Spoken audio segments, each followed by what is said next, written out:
बस यही पैगाम पश्चिम से लेके और पूरब तक के लाया हूँ कि पश्चिम में अब की पहली दफे सूरज उगा है।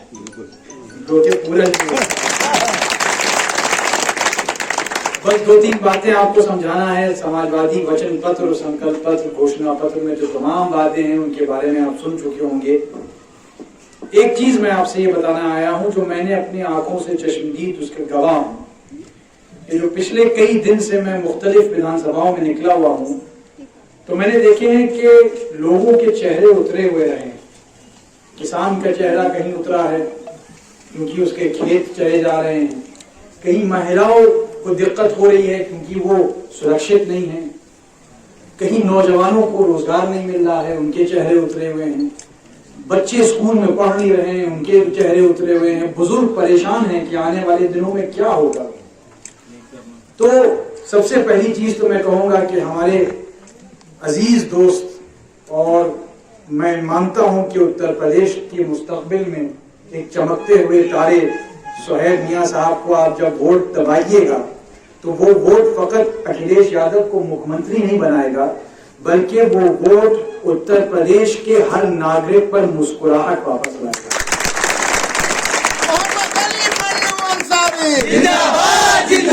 तो बातें दो तीन करना थी आपसे। देखिए 2 दिन रह गए इलेक्शन में, बहुत ज्यादा इस वक्त भी नहीं लेना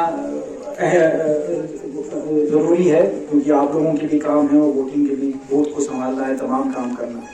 अगले 2 दिन में आजकल एक शैतान हर आदमी के जेब में आ गया है। रखते थे और हिंदू भाई माला जपते थे, लेकिन दोनों काम क्या करते थे कि एक एक दाने को जब आगे बढ़ाते थे तो तपस्या करते थे एक चीज पर। ये अंगूठा का काम जो है तपस्या का काम था। आदमी जो था अपने गरीबान में झांक के सोचता था कि हमारी जिंदगी के माने क्या है, हम क्या चाहते हैं, एक अच्छी जिम्मेदार जिंदगी जी रहे हैं या नहीं। लेकिन आप देखिए कि इसी अंगूठे की दास्तान कितनी बदल गई है कि अब ये दुनिया को नचाता है। ये अंगूठा जो आपका है, ये जो है न फकत काम का भी है, लेकिन कहीं ना कहीं ये जो फोन है इस पर जो पैगाम आते हैं, अगले कुछ दिनों में हमारे नौजवान यहाँ बैठे हुए हैं, मुमकिन है व्हाट्सएप पर, फेसबुक पर अजीब अजीब तरह की चीजें आए, लेकिन आप याद रखिएगा कि सबसे जरूरी ये चीज है और माला है, और ये जो है ध्यान बांटने के लिए है। क्योंकि एक साहब हैं जो इस वक्त सत्ता में हैं, जो अपने को योगी कहते हैं, लेकिन असल में बाबा उनको कहना मुनासिब होगा, बाबा भी नहीं कहना चाहिए। और मैं आपको किताब से उतारा हूं, श्रीमद् भगवत गीता जी के 6 अध्याय का 32वां श्लोक है। अर्जुन कृष्ण जी से पूछते हैं कि असल योगी की पहचान क्या है। कृष्ण जी जवाब देते हैं कि असल योगी की पहचान यह है कि जो सबके सुख में अपना सुख महसूस करे, जो सबके दुख में अपना दुख महसूस करे, और जो सबको बराबरी की दिशा से देखे। तो आज उत्तर प्रदेश की जनता तय कर चुकी है कि असल योगी कौन है और ढोंगी योगी कौन है। आज हमको आपको धर्म और मजहब और जाति के नाम पर बांटा जा रहा है, लेकिन हमको याद रखना चाहिए कि ये जो लड़ाई जा रही है आम आदमियों में और गरीबों में, क्योंकि याद रखिएगा कि जब इन चीजों के नाम पर लड़ाई होती है तो गरीब लड़ता है, अमीर नहीं लड़ते हैं।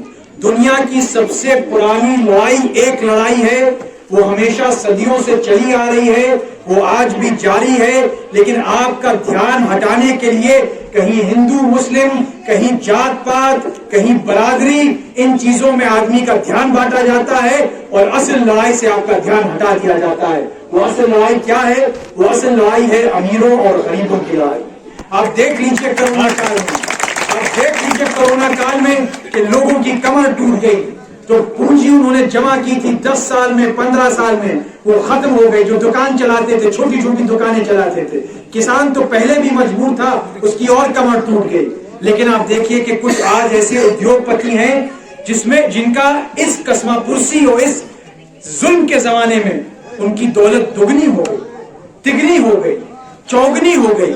तो मैं आपसे कहने के लिए आया हूं कि जो असल लड़ाई है उस पर आप ध्यान रखिए, उस लड़ाई से अपना ध्यान हटने न दीजिए, क्योंकि इस वक्त लोग अदल बदल के भेष में आएंगे। बीजेपी से तो साफ टक्कर है। प्रधानमंत्री कह चुके हैं जब हमारे चुनाव चिन्ह को वो कुछ कह रहे थे तो इसके माने वो है कि कुछ बौखला ही गए हैं, क्योंकि ऐसी कोई बातें नहीं करता है जो बड़ा नेता होता है। लेकिन भाजपा आपके बीच में दोस्त नुमा दुश्मन, यानी कुछ ऐसे लोग जो बहरूपीय होते हैं, जो अदल बदल के भेष आते हैं, मुमकिन है आपके भेष में आए। याद रखिएगा, रावण भी जो है साधु संत के भेष में आया था, कभी कोई शायद मौलाना और टोपी पहन के भेष में आया।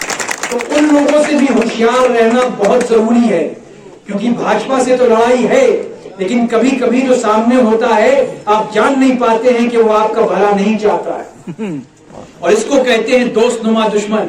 आखिरी बात मैं आपसे कहूंगा कि भगवत पुराण में लिखा हुआ है कि कल युग का जो दौर होता है, कल युग का, आखिरत का जो मुसलमान मानते हैं, उसमें कुछ ऐसे लोग सत्ता में आएंगे जो शब्दों से खेलेंगे और बड़े अपने को ज्ञानी बताएंगे, और लोग उनको ज्ञानी समझेंगे, लेकिन उनके शब्द खोखले होंगे और वो दोगले होंगे। और आपको याद रखना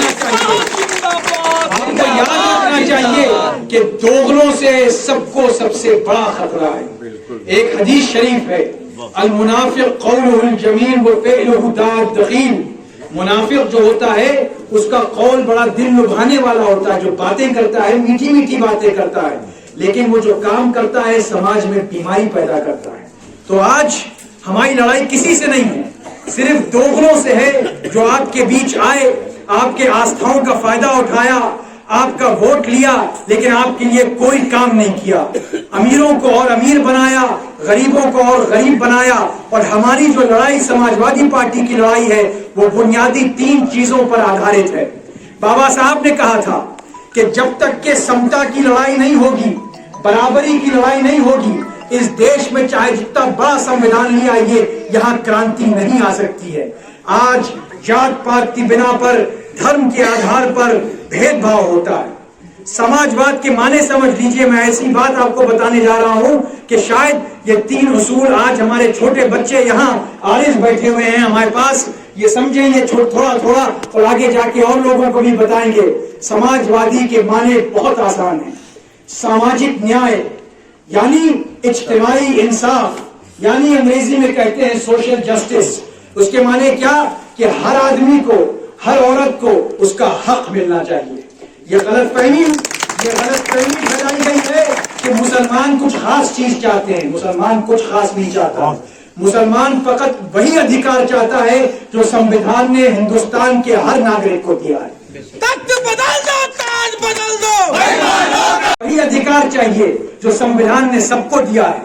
औरतों पर जो जुल्म होता है उनको वही अधिकार चाहिए। नौजवानों को, ओबीसी को, मैं कहता हूं कि जो ऊंची जात के भी जो गरीब लोग हैं उनका भी सम्मान होना चाहिए, क्योंकि ये समाजवाद परिवार जो है ये देखता है कि किसको खुशहाली की तरफ ले जाना है, वो भेदभाव नहीं करता है। सामाजिक न्याय आपकी सबसे पहली और बड़ी लड़ाई है। दूसरी लड़ाई है आर्थिक समता, यानी इक्तिसादी मुसावात, यानी बराबरी, आर्थिक बराबरी। क्यों? क्योंकि अगर आप गरीब को गरीब रहने दीजिएगा, अमीर को और अमीर बनाइएगा, तो गरीब हमेशा गुलामी में रहेगा।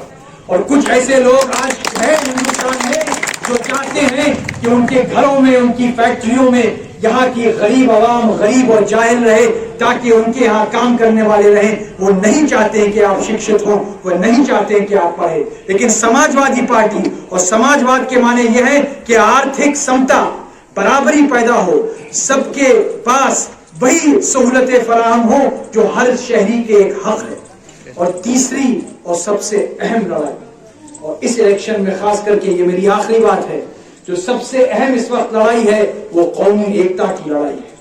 मैं आपकी खिदमत में कहना चाहता हूं कि ये जो 3 मैंने आपको चीजें बताई हैं, सामाजिक न्याय, आर्थिक समता और कौमी एकता, अगर आप इनके माने समझ लें तो कोई ऐसी ताकत नहीं है जो आपके वोट को ठुकरा सके और जो बीजेपी को फिर सत्ता में ला सके। कौमी एकता को मैं ऐसे समझाऊंगा आपको, बहुत मामूली सी मिसाल है कि आपको याद रखना है कि 7 मार्च को जब आपको वोट देना है तो आप सुई का काम करेंगे या कैंची का काम करेंगे। मैं बनारस से अभी आया, वहां कपड़े का काम होता है, भदोही में कालीन का काम होता है। अखिलेश यादव जी ने वादा किया है कि यहाँ पूर्वांचल में भी, आजमगढ़ में भी अब मंडियां आएंगी, बस टर्मिनल आएंगे, उद्योग आएगा, क्योंकि उद्योग नहीं आएगा तो तरक्की कैसे होगी। लेकिन याद रखिएगा कि जब तक कौमी एकता नहीं होगी आगे तरक्की नहीं हो सकती है। सुई का काम मेहनत का काम होता है, लोगों को जोड़ने का, लोगों के दिलों को जोड़ने का काम मुश्किल काम है। एक अच्छा समाज सदियों में बनता है। जिस तरह एक कपड़ा कहा जाता है, जब खूबसूरत कपड़ा होता है तो महीनों में, हफ्तों में वो काम होता है, लेकिन जब आपने उसको कैंची से काट दिया लम्हों में, तो जब याद रखिएगा कि नफरत वही काम समाज में करती है जो कैंची जो है कपड़े पर करती है, और जब आप कपड़े को सिएगा तो उस पर रफू के निशान रह जाते हैं, नफरत के निशान समाज में रह जाते हैं। और याद रखिएगा कि आज बीजेपी में कुछ ऐसे लोग हैं जो कहते हैं कि हम सुई का काम भी करेंगे, सबका साथ सबका विकास, और दूसरी तरफ जो है उन्हीं के नेता समाज में खाई पैदा करते हैं, कैंची का काम करते हैं। लेकिन मैं सामने की बात आपके सामने रखूंगा कि जब आप कैंची का काम करेंगे तो आपको कपड़ा एक हाथ से, समाज को एक हाथ से पकड़ना पड़ेगा, और अगर कैंची का काम करना है तब भी एक हाथ समाज को पकड़ना पड़ेगा। तो दोनों काम नहीं हो सकते हैं, इसी को दोगलापन कहते हैं, इसी को मुनाफिकत कहते हैं। तो आपको बस ये तय करना है 7 मार्च को कि आप सुई का काम करेंगे, सोहेब अंसारी मियां को विधान के दिलों को जोड़ने का काम करेंगे, या उन लोगों को पावर देंगे। और माशाअल्लाह यहाँ की और हर जगह जहां मैं गया हूं उत्तर प्रदेश की जनता जाग चुकी है, जागरूक हो चुकी है। आपके आस्थाओं का, आपके जज्बात का फायदा भाजपा ने उठाया। आपकी गलती नहीं थी, उन्होंने आपके सामने आके झूठ बोला, लेकिन आप मजलूम हैं, आप लोगों को सच्चा समझते हैं, आपने उनके कौल को सच्चा समझा, लेकिन उन्होंने आपको धोखा दिया। तो जब आप सोहेब अंसारी साहब को वोट देकर साइकिल के बटन को दबाइएगा, बस आप याद रखिएगा कि आज हमको सुई का काम करना है, इस देश को खुशहाली की तरफ ले जाना है, अखिलेश यादव को मुख्यमंत्री बनाना है, और पूर्वांचल में वही तरक्की लाना है कि इनकलाबे आसमां से क्यों ना हो उलझन मुझे, इनकलाबे आसमां से क्यों ना हो उलझन मुझे, मैं पुकारूं दोस्त को आवाज दे दुश्मन मुझे। याद रखिएगा आप यादव जिंदाबाद, जिंदाबाद जिंदाबाद, अखिलेश यादव जिंदाबाद, जिंदाबाद जिंदाबाद, जसीमुल्लाह अंसारी जिंदाबाद, जिंदाबाद जिंदाबाद, आपका बटन कहाँ दबेगा, साइकिल के निशान। जंग चल रही है, रूस ने हमला किया यूक्रेन पर, हिंदुस्तान की भाजपा की हुकूमत खामोश है, वो राष्ट्रवाद की बात करती है, लेकिन वहां क्यों खामोश है जब हमारी सरहदों पर वो चीन को नहीं रोक पा रहे हैं। तो ये नकली राष्ट्रवाद हमको नहीं चाहिए। आजमगढ़ की और इस जिले की और इस विधानसभा की वो धरती है जहां से शहीद हुए हैं लोग, कारगिल की जंग में शहीद हुए हैं, उन्होंने सच्ची बलिदान और सच्ची कुर्बानी दी है। तो याद रखिएगा कि मजरूर तेरे काफिले की दास्तां ये है, रहबर ने मिलकर लूट लिया रहजन के साथ। आपको न फकत हुकूमत ने लूटा है बल्कि हुकूमत के चोरों ने भी लूटा है, और आज आपको अपना अधिकार वापस लेना पड़ेगा। जय समाजवाद, जय हिंद।